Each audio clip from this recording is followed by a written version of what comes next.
Bismillahirrahmanirrahim. Assalamualaikum warahmatullahi wabarakatuh. Waalaikumsalam warahmatullahi wabarakatuh. Alhamdulillahirabbil alamin. Allahumma shalli ala sayyidina Muhammad wa ala alihi wa sahbihi ajmain. Alhamdulillah, sahabat Kies Kementerian Agama Kabupaten Aceh Tengah. Alhamdulillah, kali ini kita kembali mengudara dalam program podcast Kies Kementerian Agama Kabupaten Aceh Tengah. Di tengah-tengah kita sudah hadir Bapak Kepala Kantor Kementerian Agama Kabupaten Aceh Tengah, Bapak Haji Wahdi MSMA. Kita sapa dulu ya sahabat Kies yang dirahmati oleh Allah Ta'ala. Nah, bagaimana kabarnya Bapak Kepala? Alhamdulillah, pada kesempatan berbahagia ini masih diberikan kesehatan oleh Allah. Alhamdulillah. Mudah-mudahan selalu dilindungi oleh Allah Subhanahu wa taala. Amin. Kita doakan Bapak Kepala Kantor supaya Allah Subhanahu wa taala berikan terus-menerus kesehatan. Karena aktivitasnya yang sangat luar biasa padat ya, mulai dari sejak kemarin sampai tadi pagi itu masih banyak kegiatan. Ada Rabu Berkah, ada rapat dengan pengurus Masjid Agung Ruhamah bersama kami juga. Ini sangat luar biasa. Nah, di sini sahabat Kies, kita ada materi nih yang sangat luar biasa nih ya. Karena Kementerian Agama Kabupaten Aceh Tengah ini tengah bersiap untuk zona integritas dan insya Allah kita sedang menuju wilayah bebas dari korupsi atau WBK serta menuju yaitu wilayah birokrasi bersih melayani atau WBBM. Nah, jadi di sini kita akan ingin tahu dulu nih bagaimana sih sebenarnya zona integritas itu, apa sih sebenarnya manfaatnya, bagaimana sih sebenarnya tujuannya dan lain sebagainya. Nanti insya Allah kita akan tanya-tanya bersama dengan Bapak Kepala Kantor Kementerian Agama Kabupaten Aceh Tengah. Nah, di sini sebelum kita menyapa dan kemudian berdiskusi nih dengan Bapak Kepala, nanti kita dengarkan dulu nih, apa sih sebenarnya zona integritas, kemudian WBK, dan kemudian WBBM. Kepada Bapak kami persilahkan. Terima kasih Pak Anwar Raju.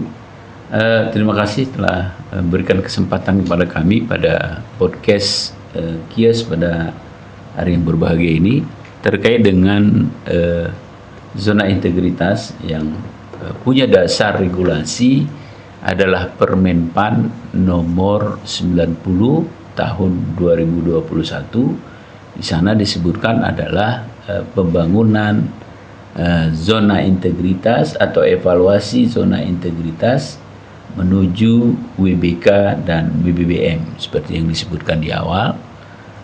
Wilayah bebas korupsi dan wilayah bersih bebas melayani itu di WBBM dan kemudian dirubah menjadi Permenpan RB nomor 5 tahun 2025 tentang evaluasi ataupun wilayah bebas zona integritas bebas wilayah bebas korupsi dan wilayah bebas bersih dan melayani.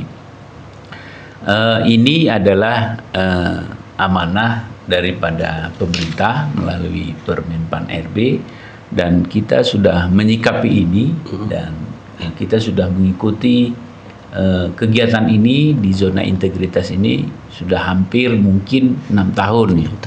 6 tahun ketika kami juga masih diamanahkan sebagai Kasubag Tata Usaha Kantor Kementerian Agama Kabupaten Aceh Tengah dan kemudian ditugaskan kembali menjadi Kepala Kantor Kementerian Agama Kabupaten Tengah. Ini juga terus kita lakukan untuk menyikapi Permenpan RB nomor 90 tahun 2021 dan dirubah menjadi Permenpan RB nomor 5 tahun 2025. Inilah dasar kenapa kita mengikuti atau mempersiapkan diri dalam penilaian zona integritas dalam evaluasi ya zona integritas menuju WBK dan WBBM. Ya. Kemudian nih Pak, tentang pemahaman ZI, kemudian WBK dan kemudian WBBM. Sebenarnya apa sih yang dimaksud dengan zona integritas? Kemudian satu lagi WBK, kemudian satu lagi nih WBBM atau wilayah birokrasi bersih melayani. Ya, ini ya interpretasi dari Permenpan RB tadi adalah bagaimana kita melayani masyarakat itu lebih baik. Lebih baik. Lebih baik sesuai dengan tugas kita. Tugas dan pokok fungsi kita kan pelayan terhadap masyarakat kita. Nah, untuk zona integritas ini seperti yang kami sampaikan di awal, kita sudah mengikuti zona integritas ini menuju WBK dan WBBM itu sudah 6 tahun. Dan kita di 2 tahun ini konsen dan sudah kita ikuti sampai ke tahap tim penilaian internal. Nah, kemudian terkait dengan apa yang disampaikan tadi bahwa di zona integritas ini ada 6 komponen yang harus kita ketahui. Yang pertama adalah manajemen perubahan, yaitu komitmen kita sebagai pimpinan, perubahan pola pikir dan budaya kerja. Itu yang sangat penting. Ini di komponen yang pertama. Dan yang kedua adalah penata tata laksanaan, yaitu penyusunan standar operasional prosedur, e-government dan keterbukaan informasi. Yang ketiga, komponen yang ketiga adalah penataan manajemen SDM, perencanaan kebutuhan, mutasi internal dan pengembangan pegawai. Nah, kemudian penguatan akuntabilitas kinerja, ini yang keempat, yang meliputi keterlibatan pimpinan dan pengelolaan akuntabilitas. Nah, kemudian penguatan pengawasan yang meliputi pengendalian gratifikasi, penanganan benturan kepentingan dan whistleblowing system. Nah, kemudian yang terakhir, komponen yang keenam adalah peningkatan kualitas pelayanan publik, yaitu standar pelayanan, maklumat pelayanan dan budaya pelayanan. Intinya adalah bagaimana kita melayani masyarakat itu lebih baik lagi ke depan dan tidak mempersulit. Nah, inilah tujuan dari bagaimana kita membangun zona integritas, wilayah bebas korupsi dan menuju wilayah bebas, bersih dan melayani. Inilah tujuan dari apa yang kita maksudkan terkait dengan zona integritas menuju WBK dan WBBM. Ya, jadi sahabat Kias, dari pemahaman kita ini memang sudah dapat nih sebenarnya. Misalnya seperti tadi disampaikan oleh Bapak Kepala Kantor, sudah ada di situ bebas dari korupsi, kemudian wilayah birokrasi bersih melayani. Jadi dari ke-6 poin tadi sudah dapat kita artinya clue-nya gitu ya. Sebenarnya tujuan dari JTI itu. Kemudian kalau komitmen dari Bapak Kepala Kantor nih, ini bagaimana tentang JTI itu? Ya, kita sangat berkomitmen ya dari awal. Ya, dari awal kita memimpin di kantor Kementerian Agama Kabupaten Aceh Tengah ini, kita sangat konsen sekali. Bahkan juga kita tertarik ya dengan kemauan teman-teman untuk merubah sistem birokrasi yang ada di kantor Kementerian Agama Kabupaten Aceh Tengah ini. Bukan hanya konsepnya, bukan hanya kolaborasi antara pimpinan dan juga teman-teman yang lain, akan tetapi berupaya bagaimana merubah pelayanan itu lebih bagus lagi. Nah, artinya kita tidak hanya meraih WBK dan WBBM, tapi tentu punya cita-cita bagaimana kita betul-betul melayani masyarakat ini lebih bagus ke depan. Lebih mengutamakan pelayanan kepada masyarakat dibandingkan dengan pribadi sendiri. Nah, inilah yang kita termotivasi untuk dapat meraih ini, walaupun tujuannya bukan meraih WBK, tapi tentu bagaimana kita mampu memperbaiki, merubah diri kita di dalam lembaga Kementerian Agama Kabupaten Aceh Tengah ini lebih baik lagi ke depan. Nah, inilah tujuan pemerintah kenapa hadir Permenpan RB terkait dengan zona integritas WBK dan WBBM. Inilah tujuannya sebenarnya. Iya. Kalau untuk program nih Pak, kira-kira apa saja yang sudah dilaksanakan mulai dari tahun 2020 lah gitu ya, sudah 6 tahun gitu, kira-kira sampai dengan titik sekarang ini sudah menuju WBK dan WBBM, kira-kira apa saja yang sudah dilalui gitu, dilakukan? Baik, ada program yang kita lakukan menuju WBK dan WBBM. Ada beberapa agen perubahan yang ada di kita, ada beberapa seksi, ada 7 seksi yang dikomandoi oleh kepala seksi. ada di kantor Kementerian Agama Kabupaten Aceh Tengah.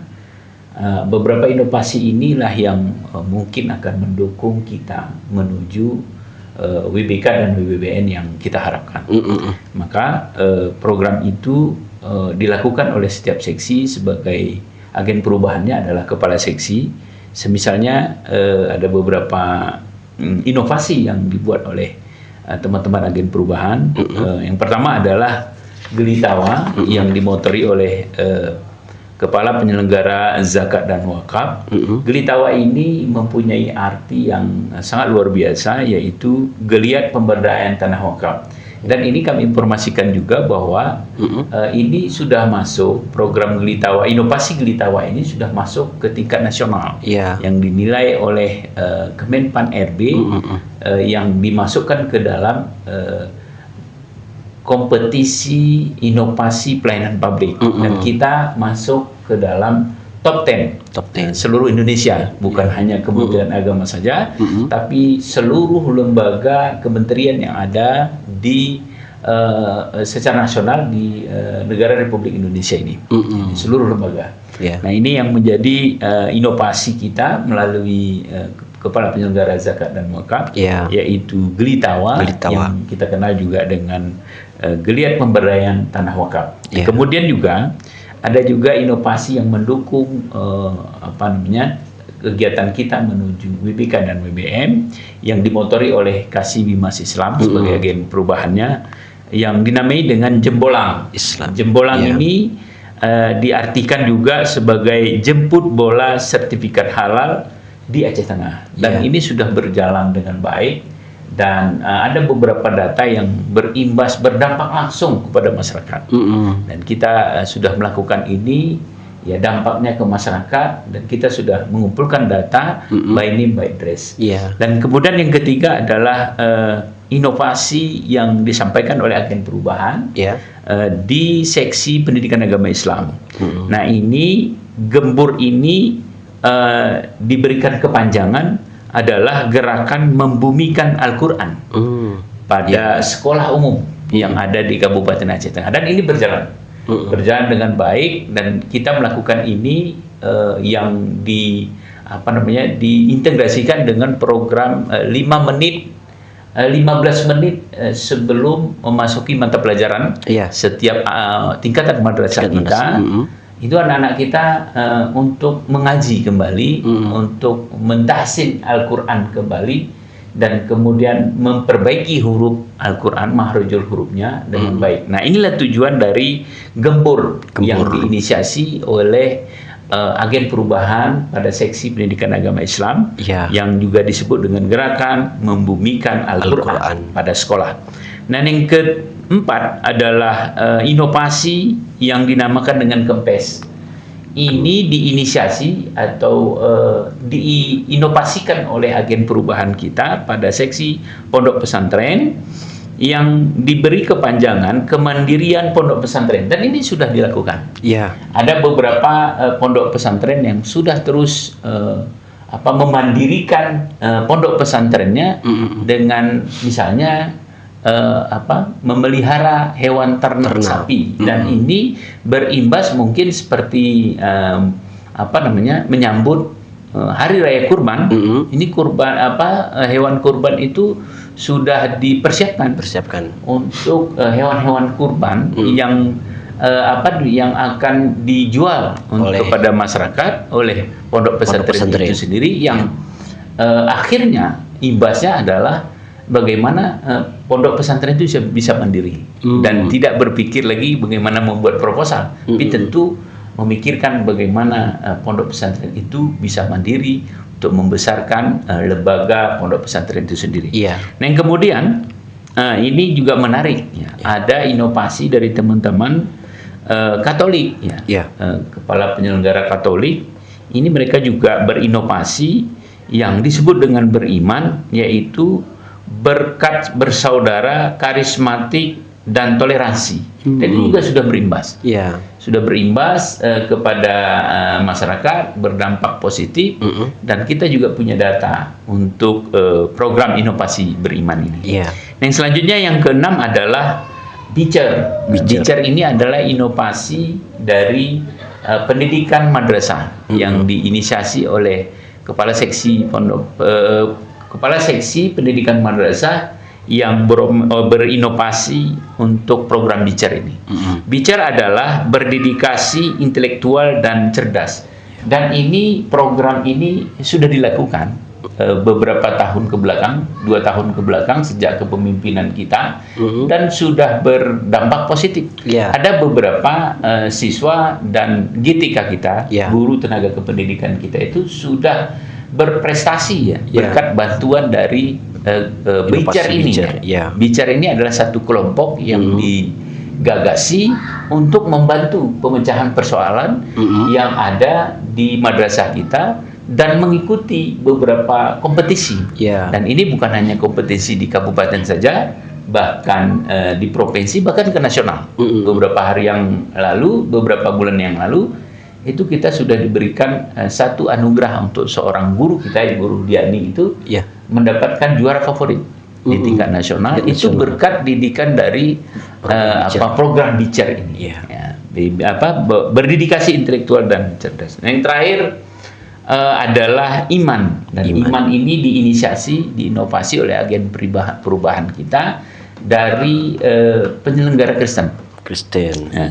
Dan itu yang bermakna adalah iman ini bermakna inklusif, moderat, aktif, dan nasionalis. Dan ini juga sudah berimbas. Dan mudah-mudahan ketujuh inovasi ini akan mendongkrak ataupun akan mendukung semangat kita menuju zona integritas, menuju WBM dan WBBK. Dan ini luar biasa, bukan hanya sekedar seremoni, tapi tentu juga berdampak positif ke masyarakat kita, khususnya di Kabupaten Aceh Tengah ini, terkait dengan inovasi yang kita lakukan di kantor Kementerian Agama Kabupaten Aceh Tengah ini. Nah, Masya Allah nih Pak Kepala Kementerian Agama Kabupaten Aceh Tengah, luar biasa. Inovasi-inovasi ini itu insya Allah akan melahirkan memang bagaimana sebenarnya Kementerian Agama itu memberikan pelayanan yang menarik di tengah-tengah masyarakat. Ada Gelitawa, kemudian ada Jembolang, kemudian ada Gembur, Kempes, kemudian Beriman, Bicer, kemudian Iman. Ketujuh inovasi itu merupakan inisiasi dari Bapak Kepala Kantor Kementerian Agama yang terus mendorong semangat teman-teman para kasih dan kemudian teman-teman di agen perubahan itu untuk memberikan sebuah inovasi yang sangat luar biasa. Nah, jadi sahabat KIAS yang dirahmati oleh Allah Subhanahu wa taala, inilah beberapa inovasi. Semoga kedepannya terus kita berdedikasi dan memberikan yang terbaik untuk pelayanan masyarakat.